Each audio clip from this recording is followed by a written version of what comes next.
In this video, I show you how to make this simple adjustable dado guide for a handheld router. This makes it far easier to get a perfect dado for whatever size plywood you might be using.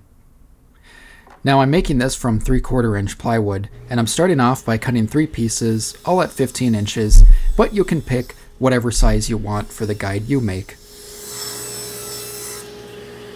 Now the assembly of this guide is pretty simple. First you have the piece that attaches permanently, and then you have a sliding piece here. Now for the sliding piece, we have to keep in mind we have to prevent twisting.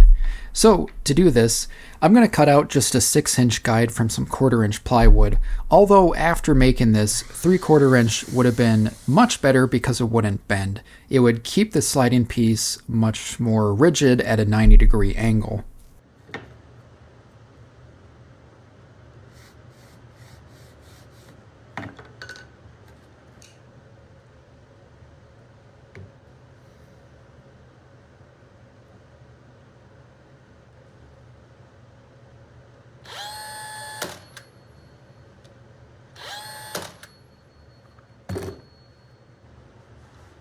Now I need a way to hold this sliding piece in place when it's set, so what I'm going to do first is drill a starter hole for the guide at the end here.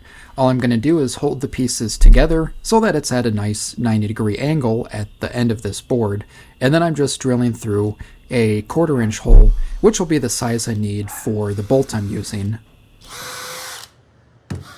Now by using this starter hole, I can align the fence on my router table so I can route a straight line going down this piece nearly the entire length.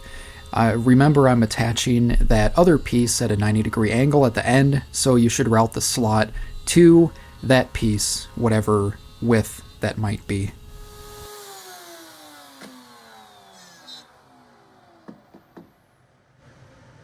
Now what I need is some bolt head space so the bolt doesn't twist as I'm tightening the knob. So to do that, I'm leaving the fence in the same position, but I swapped out the router bit for one matching the width of the bolt head, and then I'm just following the same slot.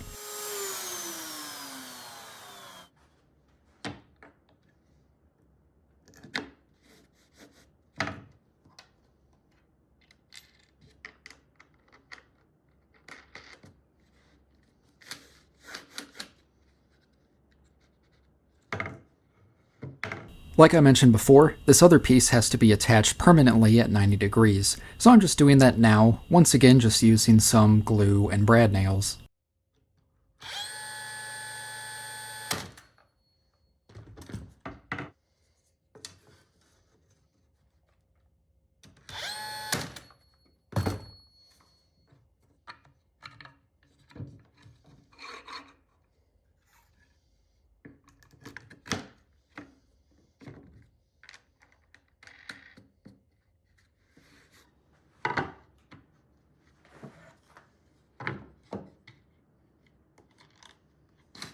Now the way this works is incredibly simple. What you do is put the plywood for the right thickness in between the 2 pieces, tighten down the knob, and then you use a pattern router bit to route out the dado.